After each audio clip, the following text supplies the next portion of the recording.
Well, it's 2025 and I'm on YouTube. I know, exactly what you've been hoping for. Another whiskey tuber. You're welcome. I'm sorry.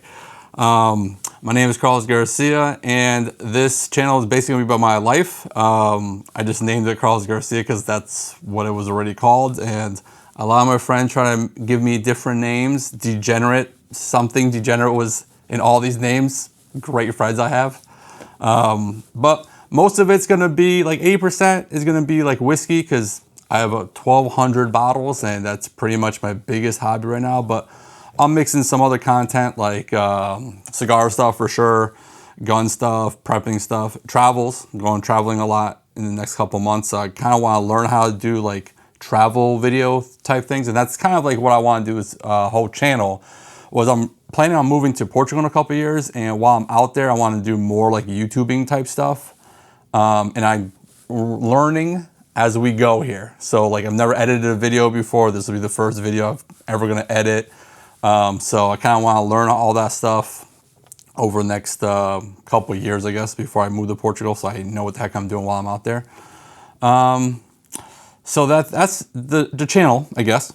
Couple stuff I want to do with the whiskey stuff is every video that I have bottles, I want to send out samples of those bottles because I like to share my whiskey and I have tons of it. So I'm going to do like a giveaway like every video for samples. I still got to try to figure out exactly how I'm going to do it, but basically how I'm thinking about it is, if like today I'm going to review, I'm going to do tastings on 3 different bottles, and no one's going to want these bottles. They're regular bottles, but like my next video is going to be on like Elijah Craig barrel proofs and Larceny barrel proof. So at the end of that video, basically going to say is like, just comment below this hashtag, and like the following week, I'll do like a random thing, and you can win like 2-ounce samples of everything that was on that episode. Does that make sense? I'll figure it out. I'll post it like in the description or something. But I want to be able to share some stuff with whoever decides to watch this channel.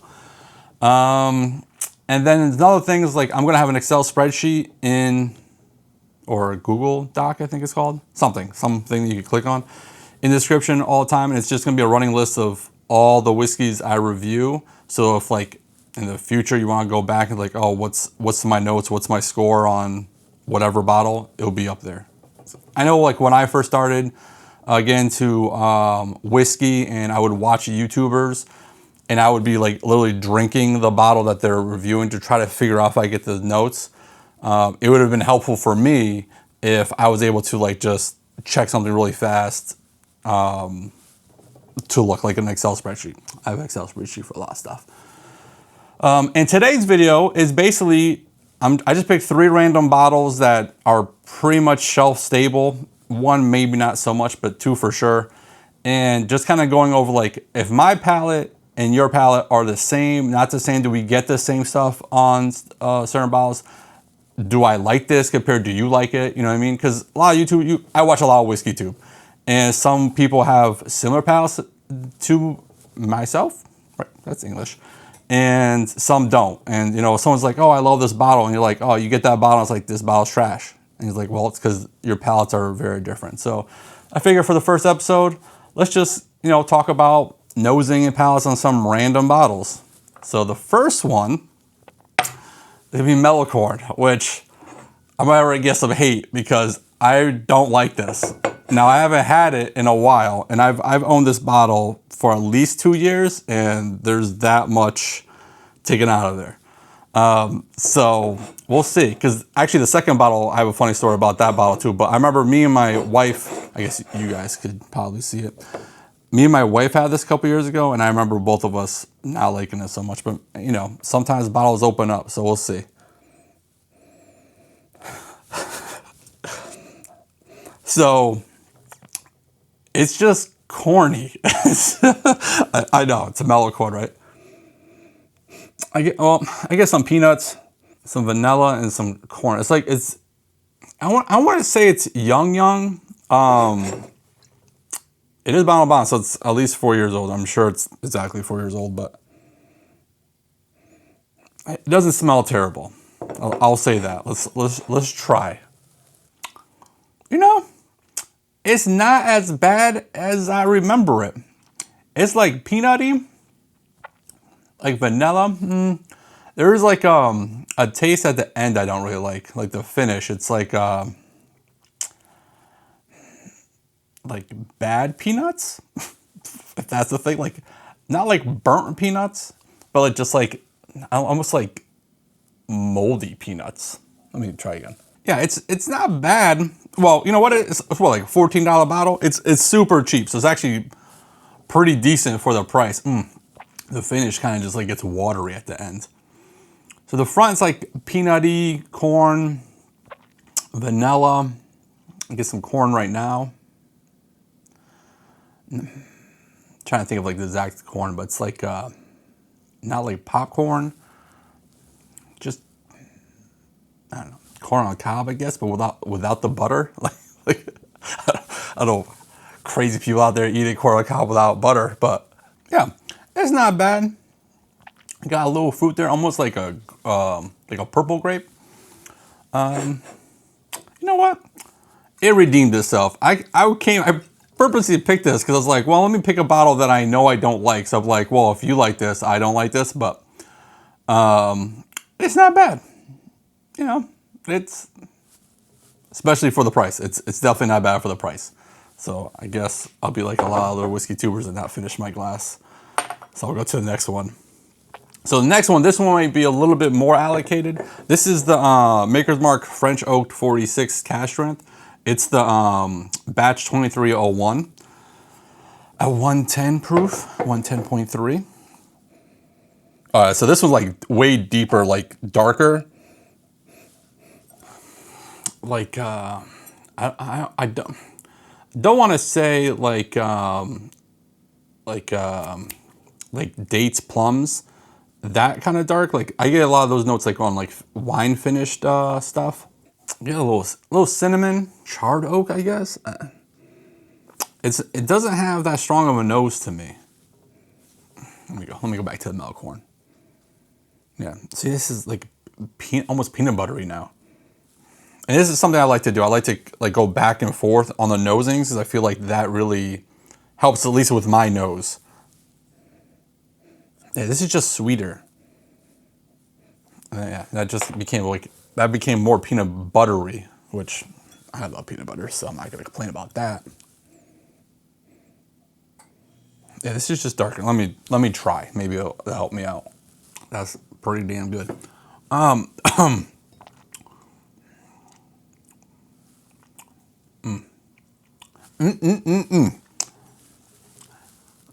was supposed to be telling you notes. It was just so good. Let me do another sip. Sorry. Worst whiskey tuber ever. A little bit of nuts. It's just like darker, richer, better mouthfeel, just better overall experience than the Melkorn. But it's like, how do I explain this? Some berries. Ooh, okay. Some raisins. So what I was talking about, like the dark fruits earlier, that's what I'm getting. Raisins, cinnamon, some oak. It's sweet like brown sugar sweetness. Like molasses. There you go. That's kind of where I'm trying to get to. That's good. So funny story with this. I remember picking this up. I think it actually might have been a couple years ago, like the 21 whatever. And I remember people raving about, like, get the cask strength Maker's Mark 46.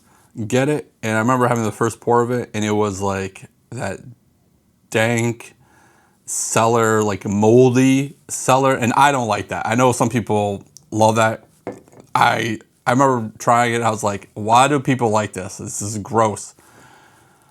Luckily, and it might have been this one, or I forget which one, but whatever one was, the second pour I had of it was phenomenal. So I don't know if it was just a fresh crack thing, or I know I was in like the basement earlier that week, and maybe it's just, kind of reminded me a little bit, and it just exemplified those notes. But yeah, so this one definitely got better once I opened it. And wow, I just got a hint of that cellar note. I don't know if I was just talking about it and I just like spoke it into existence, But I just got it a little bit. Like I was about to say like, yep, still getting that raisin. And then like that cellar, like that moldy note, like that funky note, kind of still get a little bit. Like it's kind of like on the back part, like there's other notes that are stronger, but I can definitely sense it in there. So that's, maybe it's still in there. Are you in there still? Don't be, it's not good. I don't like that note, but overall, really good pour. So let's go to the third one. So the last one is the Old Forester 1920, 115 proof. Bam! Now this one, I'm gonna guess right away is gonna have some banana notes. Definitely pick up some banana. Like banana bread. It's not like, cause I do get banana a lot on different notes, but like the banana could be like banana runts, like the little candies. Banana cream pie, like the banana, like ripe banana. This is like banana bread. It's like bready too at the same time. So I don't get that much banana bread on the palate. It's funny though, because it was like not proofy at all. And then like it just like on the finish, like proof like kicked on. And then like it went away real fast. That was strange. Like the experience was strange about like the proof part. On the finish, I get like watery banana. I get a little bit of banana on the front, on the back. Let me try again. There'll be some oak, red fruits like cherries, and watery banana. That's strange. I don't know if that's not exactly a good flavor. I would have picked stuff that I thought I liked as the milk corn, and you know now to be honest, I haven't had a lot of these in a long time. This is why I picked these, because I'm like, well, let me try some new stuff or stuff I haven't had in a long time. Yeah, so I get like cherry, some oak, some watery banana. It's basically what I've been saying. I remember I used to like this a lot more than what it is. So I was bringing it up to take the last sip. I definitely got more like nutty note, like peanuts. But the banana bread is still the strongest note. Ooh, a little red Jolly Rancher. More oak. Overall, pretty good. That watery banana I didn't get on this last sip, which was good because that was kind of off-putting the first couple of sips. But I guess once I got acclimated to it, I gotta be better about showing you. I don't need to see it. And once my palate got acclimated to it, it definitely tasted better. So, anyways. All right, well that's the first video. So I'm gonna be posting videos Monday, Wednesday, and Friday in the morning. That's the plan anyways. We'll see how fast I can edit and stuff like that. But I'm actually recording these videos, this video anyways, in December because I figured it'd give me a couple of weeks to learn how to edit this. The next video should be a review on all the Elijah Craig barrel proofs from 2023 and all the Larceny barrel proofs from 2023, all 6 bottles. And my plan is to try to figure out if any of them deserve to be in my top whatever number of whiskey for 2024. Because all the videos, well, not all the videos, but the videos after those, so starting Friday, hopefully, I should be doing some kind of tournament style thing to figure out the best whiskey of the year, best bourbon of the year. I'm still figuring out if I'm just going to do different ones for ryes and bourbons or mix them all together. So anyways, you'll see it. Hopefully you come back and watch me.